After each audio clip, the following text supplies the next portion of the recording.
इस वक्त भारत एक बड़ा सपना देख रहा है। सपना ऐसा कि भारत का अपना एक ऐसा फाइटर जेट बने जो दुनिया के सबसे ताकतवर देशों के पास मौजूद आधुनिक फाइटर जेट्स की तरह हो। इसी सपने का नाम है AMCA यानी कि एडवांस्ड मीडियम कॉम्बैक्ट एयरक्राफ्ट। ये भारत का अपना 5th generation stealth fighter programme है। मतलब ऐसा फाइटर जेट जो दुश्मन के रडार में आसानी से पकड़ में न आए, जो तेज हो, ताकतवर हो और भविष्य की लड़ाइयों के हिसाब से पूरी तरह तैयार हो। ये प्रोजेक्ट भारत के लिए बेहद खास इसलिए भी है क्योंकि आने वाले समय में यही फाइटर जेट भारतीय वायुसेना का सबसे बड़ा सहारा भी बनने वाला है। माना जा रहा है कि मिड 2030s के बाद भारतीय वायुसेना की ताकत में AMCA सबसे बड़ा नाम हो सकता है। अब कहानी में असली मोड़ तब आता है जब सरकार ने सोचा कि इतना बड़ा और इतना महंगा प्रोजेक्ट किसी एक कंपनी को बिना जांच पड़ताल के नहीं दिया जा सकता। इसीलिए सरकार ने कई भारतीय कंपनियों को मौका दिया कि वो इस प्रोजेक्ट के लिए अपनी बोली लगाएं, बिडिंग करें और कुल मिलाकर 7 भारतीय कंपनियों ने इस प्रोजेक्ट के लिए बिड डाली।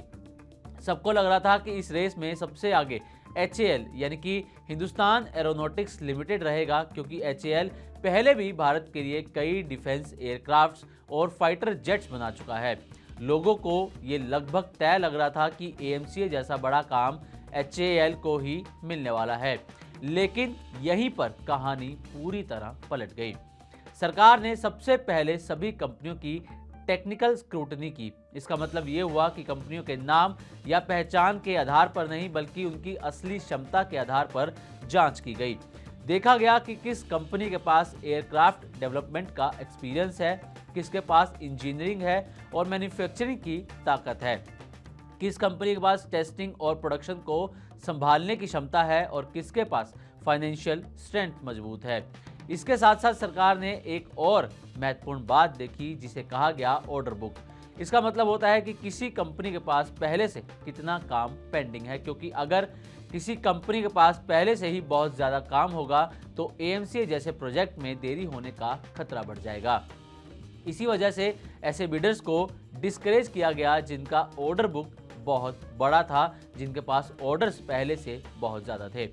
इसी टेक्निकल स्क्रूटनी के बाद जो फैसला सामने आया उसने सबको चौंका दिया। सरकार ने HAL को शॉर्टलिस्ट ही नहीं किया, यानी कि HAL इस रेस से बाहर हो गई। ये खबर इसलिए बड़ी है क्योंकि HAL को भारत की सबसे बड़ी डिफेंस मैन्युफैक्चरिंग कंपनी माना जाता है, लेकिन इस बार सरकार ने उसे AMCA के लिए शॉर्टलिस्ट ही नहीं किया। इसके बाद सरकार ने सिर्फ 3 प्राइवेट सेक्टर कंपनीज को शॉर्टलिस्ट किया। ये 3 कंपनियां हैं Tata advance system limited, Larsen and Toubro LNT और भारत फोर्ज। मतलब अब AMCA बनाने की दौड़ में सिर्फ यही 3 कंपनियां बची हुई हैं। अब इन 3 कंपनीज के पास अगला चरण है, इनके सामने अगला चरण है, इन्हें फेस करना है। अब इन्हें सरकार को अपना कमर्शियल प्रपोजल देना होगा।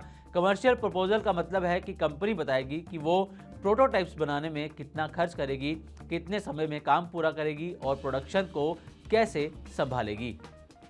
रिपोर्ट्स के मुताबिक फाइनल विनर का चयन 3 महीने के भीतर किया जा सकता है। जो कंपनी फाइनल विनर बनेगी, जो बिड जीतेगी, उसे AMCA अकेले नहीं बनाना होगा, उसे ADA यानी कि एरोनॉटिकल डेवलपमेंट एजेंसी के साथ मिलकर ये काम करना होगा। ADA इस प्रोजेक्ट का मुख्य डिजाइन और डेवलपमेंट हिस्सा संभालती है। विनर कंपनी का काम होगा AMCA के 5 प्रोटोटाइप्स तैयार करना। सरकार ने प्रोटोटाइप्स के लिए करीब 15,000 करोड़ रुपए का बजट तय किया है। ये सिर्फ प्रोटोटाइप स्टेज का पैसा है। असली बड़ा खर्च तो तब होगा जब एयरक्राफ्ट सफल हो जाएगा और भारतीय वायुसेना इसे बड़ी संख्या में ऑर्डर करेगी। रिपोर्ट्स में यह भी कहा गया है कि जब AMCA पूरी तरह तैयार हो जाएगा तो भारतीय वायुसेना पहले बैच में कम से कम 120 फाइटर जेट्स का ऑर्डर दे सकती है। डिलीवरीज की शुरुआत 2035 के आसपास होने की उम्मीद है। आगे चलकर जैसे जैसे AMCA के नए और एडवांस वेरिएंट्स बनेंगे, वैसे वैसे ऑर्डर्स की संख्या और भी बढ़ सकती है। AMCA को इतना खास बनाने वाली बात यह है कि ये सिर्फ एक साधारण फाइटर जेट नहीं होगा, इसमें स्टेल्थ टेक्नोलॉजी होगी जिससे इसे रडार पर पकड़ना मुश्किल होगा।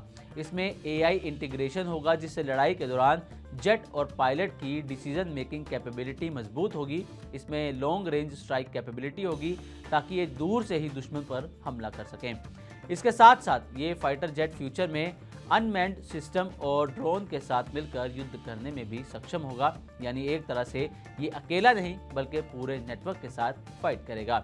इस पूरी खबर का असली मतलब ये है कि भारत अपने सबसे बड़े डिफेंस प्रोग्राम AMCA में प्राइवेट सेक्टर को बड़ा रोल देने जा रहा है। HAL का बाहर होना एक बहुत बड़ा संकेत है कि सरकार अब डिफेंस मैन्युफैक्चरिंग में सिर्फ पुरानी पहचान नहीं बल्कि कैपेबिलिटी, स्पीड, टेक्नोलॉजी और कैपेसिटी के आधार पर फैसले लेने जा रही है।